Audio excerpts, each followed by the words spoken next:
Chapter 16 of Fears, Part 1. So many pipes! The echo of Twilight's hooves against the damp stone chased her through the dark heart of the mountain. Where does it end?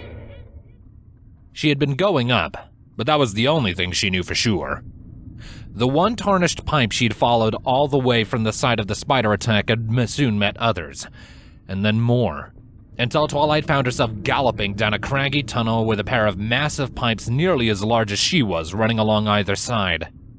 The pipes creaked and shuddered with the weight of the water coursing through them, 100 minuscule leaks all coming together to form a thin stream trickling between her hooves. She turned a corner, wincing at the sudden burst of light in front of her. The tunnel was blocked off by a wall of pockmarked steel. A pair of spotlights illuminated the rock beneath a great steel hatch, and a shallow, smooth trail had been worn into the stone before it by the steady passage of many hooves. We're here! Twilight let out a gasp of relief as she bounded up to the door, bag end floating behind her. She reared up, pounding against the metal with her hooves. Help! Somebody help!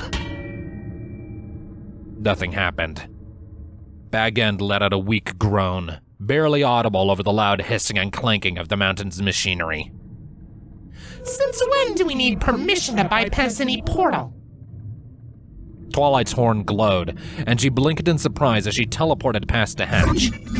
She found herself in an unlit airlock, matching steel hatches on either side. She frowned, suspicious. Why are you helping? You don't even want us to be here!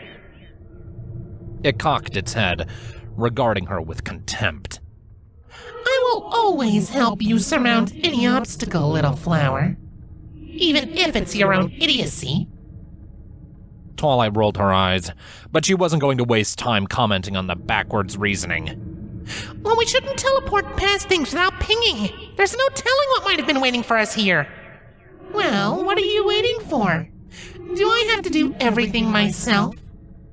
Ignoring that as well, Twilight sent a series of powerful pings from her horn. The magic passed through the steel of the airlock with ease, returning seconds later with the impression of straight-edged tunnels, machinery, a skeleton of reinforced steel, and dozens of living ponies. The complicated structure grew muddled and hazy to her senses further out, but past it all she could sense the salty water of the ocean, and to her surprise, the surface. They were near the peak of the mountain and couldn't be more than a few hundred meters underwater. Another moan from Bag End pulled Twilight from her thoughts. Taking a deep breath, she held the wounded stallion close in her magic and teleported them both further into the complex. She came out in a narrow hallway, the sharp crack of her arrival drawing the eyes of two ponies that looked as if they'd just been making idle chatter while they walked. Small, shuddering pipes ran along the craggy ceiling, dripping water or venting small puffs of steam from their undersides, and the only light came from lonely bulbs strung up along one side. The ponies stared at her with wide eyes, and she stared back. Panic gripped her. Hello! She shouted. My name's Twilight Sparkle. I need help! They blinked. One of them, a Pegasus mare, looked to the wounded pony floating beside her. Wait, is that Bag? The unicorn stallion beside her seemed more focused on Twilight's eyes. He gasped, pulling his companion back by the loose cloth of her jumpsuit. Back up, Brandy! That weird's got him! Weird? Twilight frowned, narrowing her eyes. Her illusion had worked just fine against Bag End, so why wasn't it working now? Weird! Bradley turned, galloping away with the stallion hard on her heels and her voice echoing into the distance. Weird on deck 3! The call was taken up by others, and within seconds the little tunnel was filled with the sound of pounding hooves and raised alarms, the voices carried afar from their unseen speakers to Twilight's drooping ears. With a start, she realized that she must have dropped the spell during the commotion of the spider attack, leaving her mutations freely visible. She took a moment to recast it before starting after the fleeing ponies, Bag End still floating by her side. Wait! I won't hurt you! I just want to help! I told you this was a waste of time. Midnight sneered at her from a passing doorway. Leave the wounded one and let us be done with it. No! Twilight gave an emphatic shake of her head as she skidded to a stomp in an intersection. Rocky halls curved out of sight in 4 directions, the thin metal grid under her vibrating in sympathy with the hooves approaching from every side. I'm not leaving him until we know he's taken care of. What does it matter, you fool? Midnight stepped out of the shadows from one side, lips curled back in anger. Do you fear his ponies will kill him merely for consorting with one such as us? They may hate us, but even they cannot be so moronic. I just have to be sure. For what purpose? The voice seemed to come from all around her. No matter which way Twilight looked, she always saw her own dark reflection snarling back at her. How does this delay further our goals? How will we save Equestria in the pits of this mountain? It doesn't. Then why? Midnight's bloodshot eyes filled Twilight's vision even when she squeezed her eyes shut, and its voice blocked out every other sound even as she clapped her hooves over her ears. All these pointless detours and delays, all this wasted time. In the city, in the cave, now here. Why? Because I want to make new friends!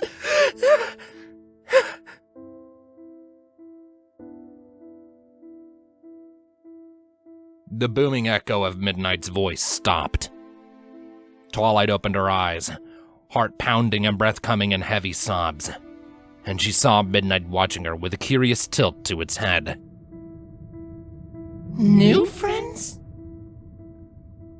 Behind it, the tunnel had been blocked off by a trio of thick-set earth ponies, their bodies covered by the same rough jumpsuits, and their heads hidden behind breath masks, goggles, and hoods. Long spears were strapped to their sides in sling harnesses, allowing each pony to aim the jagged tip toward her with a single hoof. Looking around, Twilight found a similar wall of flesh blocking every exit. The spear pony shifted about nervously.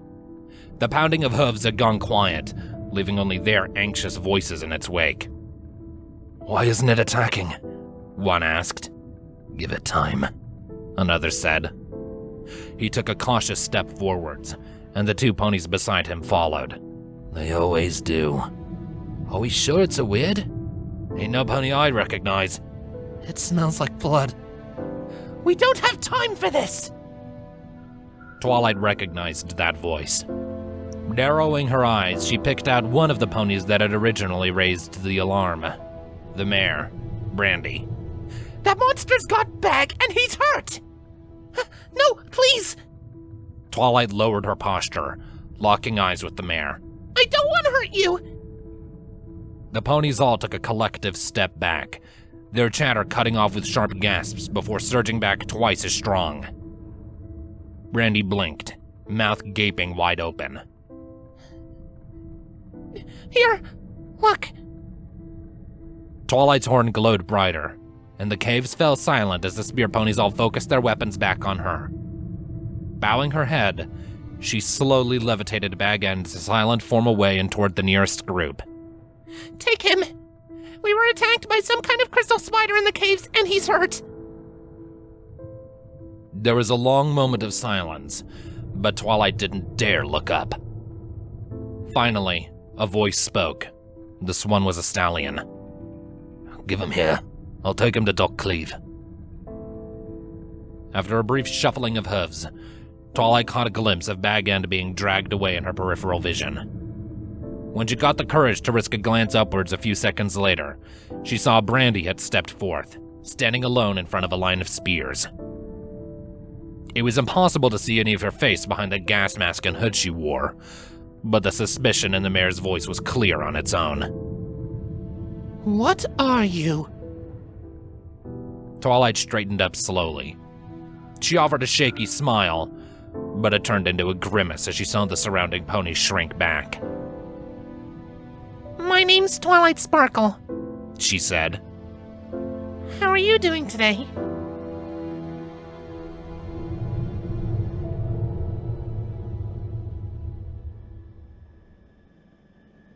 The Orichalcum was a big ship. This was no revelation to Rainbow Dash, and yet she couldn't keep the thought from cropping up every now and then, in those slow moments when she found herself idle, alone, and without distraction. It had come to her during the walk to their cabins, as she realized she hadn't seen the ocean for over 10 minutes. It had crossed her mind as she slept that night, the distant buzzing of the engine seeming unnatural after so many days lodging in the cargo bay directly under the Argo's main propeller. And now it returned once more as she lay in bed with hoof steps fading in and out past their cabin door. So many ponies rushing off to fulfill morning duties, and yet the only light in the room was pale, white, and artificial. "What you thinking about?" Rainbow tilted her head to the side. Applejack was regarding her with a curious smile as she slipped into her drab gray uniform.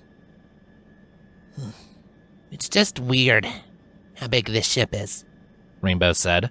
"I mean, it doesn't even feel like a ship. It feels like we're on solid ground."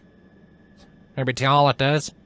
No proper Earth pony would ever mistake this hunk of metal for good old-fashioned dirt." Applejack tapped a hoof against the floor for emphasis. "Now y'all gonna get up or what? We don't want to give a wrong impression." Rainbow arched a brow. "And who are we supposed to be impressing?" Applejack rolled her eyes. "It don't matter. Now get up before I drag y'all out by the tail." Rainbow couldn't help but grin at the good-natured jab in Applejack's voice as she rolled onto her hooves.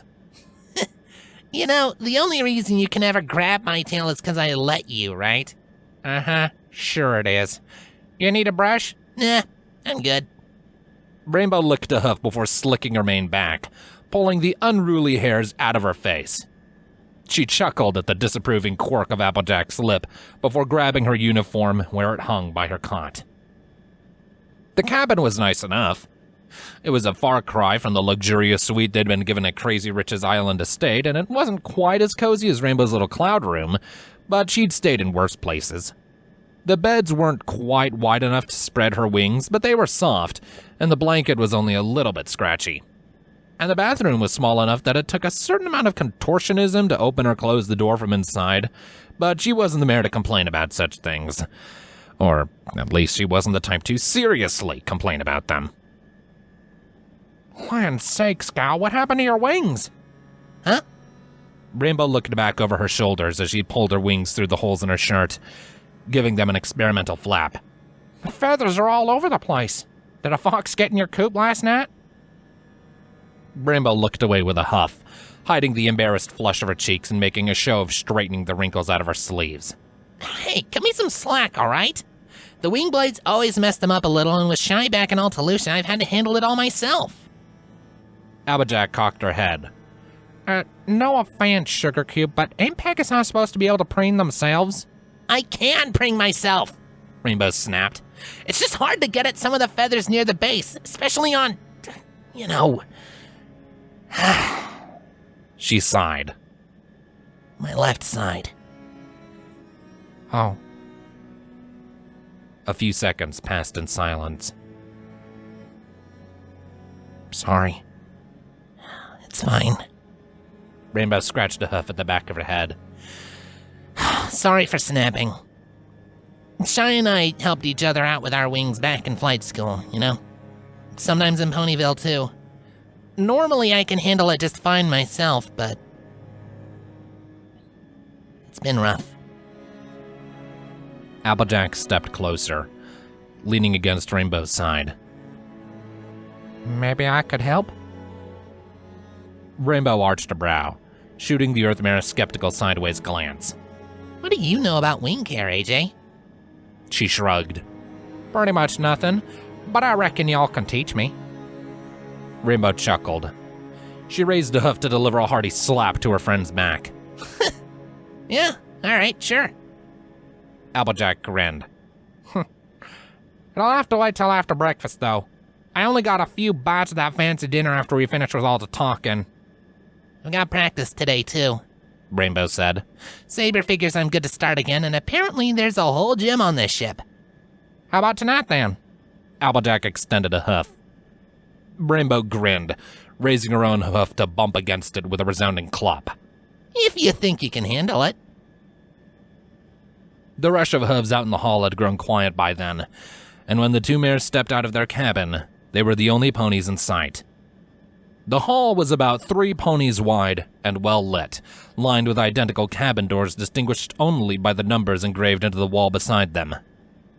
Rainbow took the lead, Applejack following a few steps behind and to her left. It only took a few seconds to reach the intersection where the cabin block met one of the long avenues that connected much of the ship, and after a brief pause to consult the color-coded lines painted on the wall, they were off for one of the ship's 4 galleys. It was a relatively quick journey.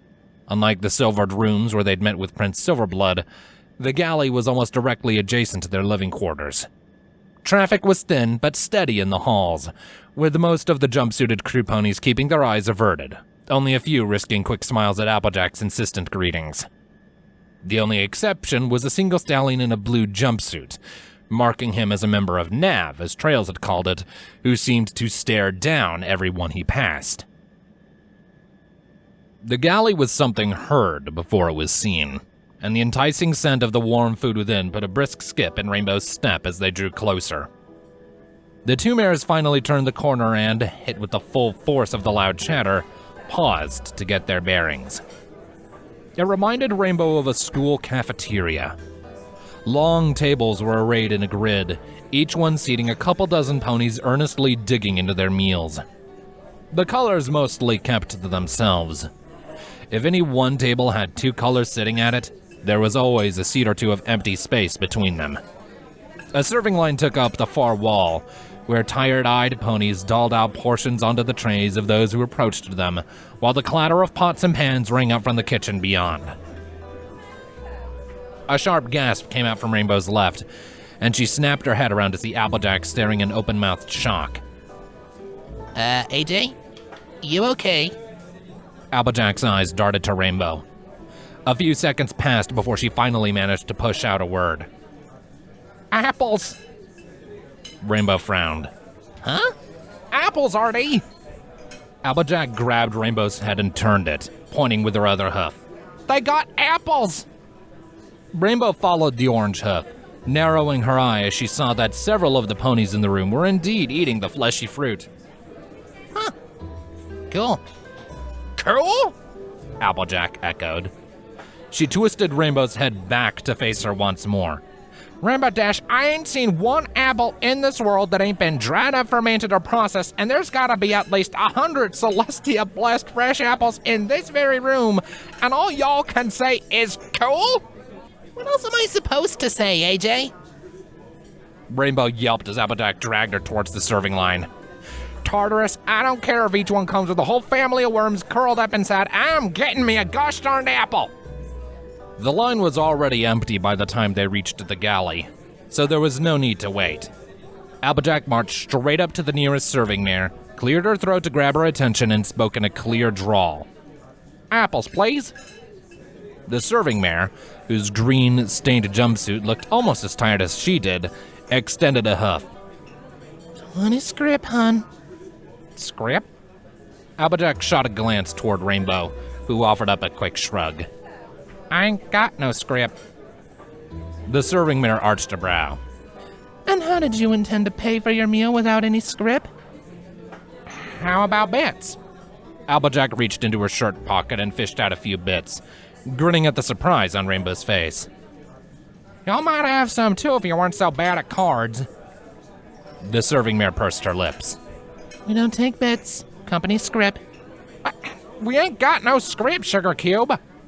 Applejack's tail lashed behind her as she jabbed a hoof at a basket of apples behind the counter. I'm a guest here. Y'all ain't never heard of proper hospitality. The serving mare narrowed her eyes, meeting Applejack's glare with silent resolve. Seconds passed as Rainbow looked between the two, wondering which one would crack first. The moment was interrupted by a flash of soft pink and bobbing green. Sassy stepped up on Applejack's other side, pulled a black card out of the jumpsuit rolled up around her waist, and slapped it down onto the counter. A picture of her beaming at the camera took up the center of the card, with the word security printed along the top and sassy along the bottom. Just get her what she wants. Sassy said, shooting a friendly smirk toward Applejack. She is the prince's guest, after all. The serving mare stiffened, the exhaustion in her eyes quickly replaced by fear. Yes, ma'am. 1 apple. One apple ain't gonna cut it. Applejack raised a huff, the serving mare standing still as a statue while she listened. I'm gonna need at least a dozen apples if that ain't too much trouble. The serving mare glanced toward Sassy, received a firm nod, and jumped into motion. Applejack turned to Sassy with a wide smile. Thank you kindly, partner. Sorry about the trouble. Nobody told us we'd need any company script or nothing like that.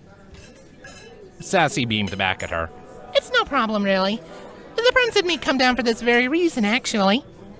She paused as the serving mare returned with a tray laden down with gleaming red apples.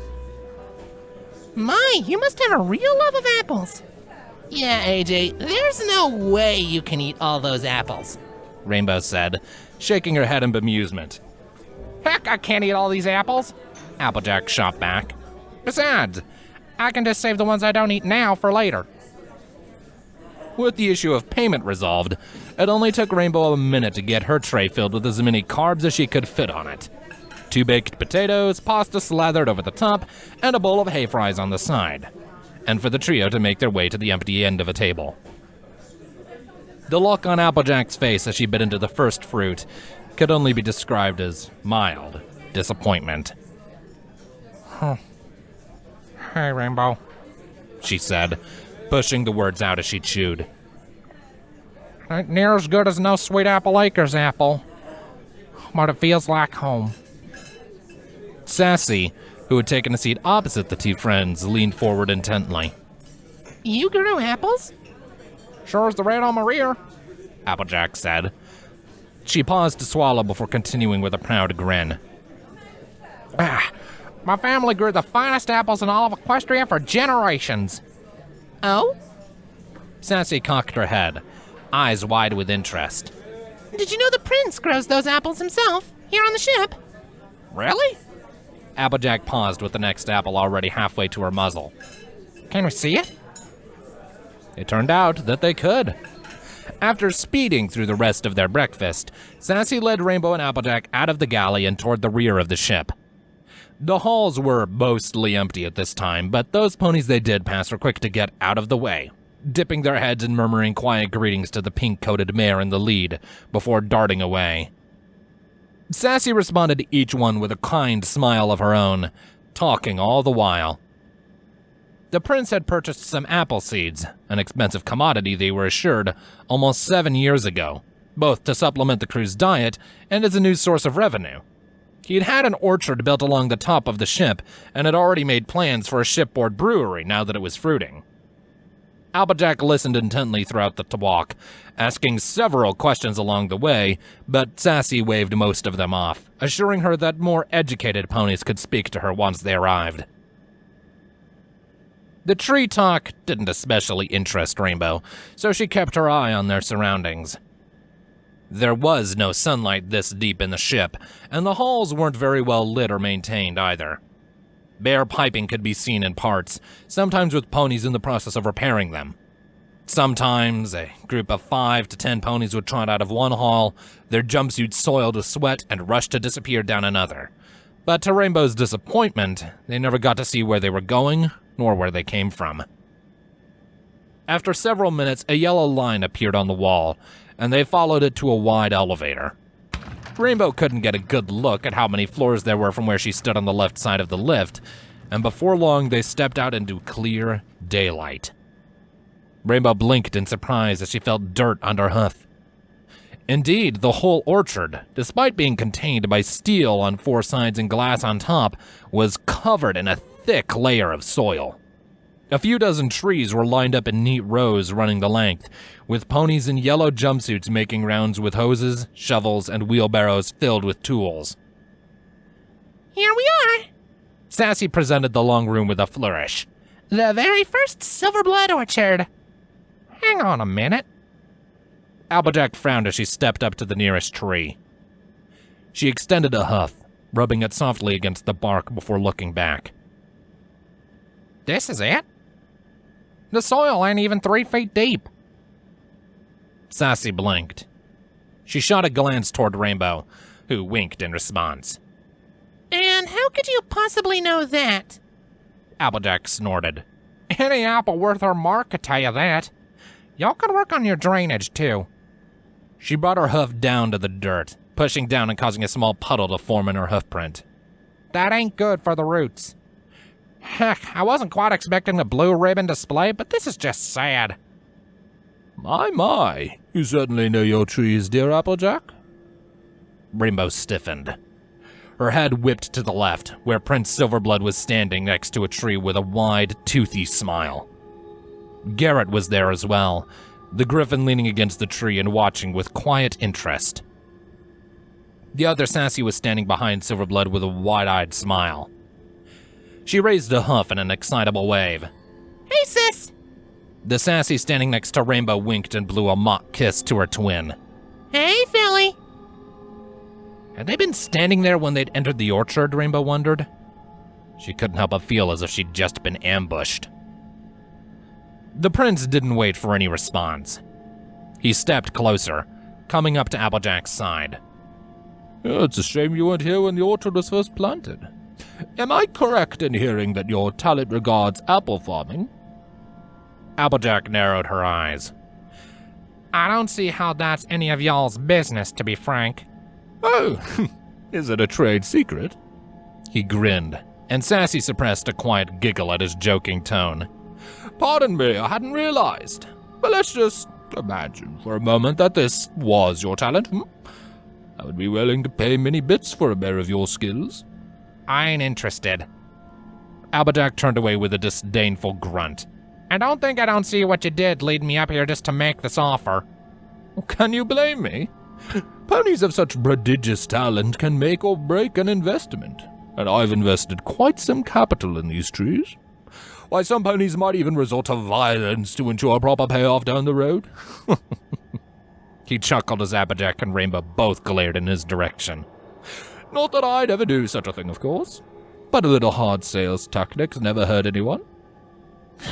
This is stupid. Rainbow's tail lashed behind her as she beckoned with a flick of her head. Come on, AJ. Let's get back to our cabins. Oh, you won't even hear me out? Silverblood slid in front of them as they started back toward the elevator, teeth bared in a lopsided smile. I never quite had the chance to finish my pitch earlier, you see. You know, it's bad luck for a pitch to go unfinished, yes? A business pony such as myself can scarcely sleep until I have had my proper say. Shove off! Rainbow's wings flared wide, and suddenly Garrett was standing behind the grinning prince. He didn't say anything, or even move, but his presence alone was enough to give her pause. Applejack let out an exasperated sigh. All right, fine. Go on and spit your poison, you snake. It won't make no difference. Silverblood dipped his head in thanks, turning to face Applejack fully. All the funding you could ever need. Unlimited freedom to nurture the trees as you see fit with a team of experienced farm hooves underneath you.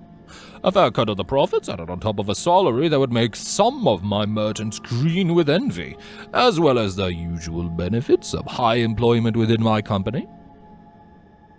One hoof slipped out of his layers of robes to gesture toward Sassy, who nodded emphatically.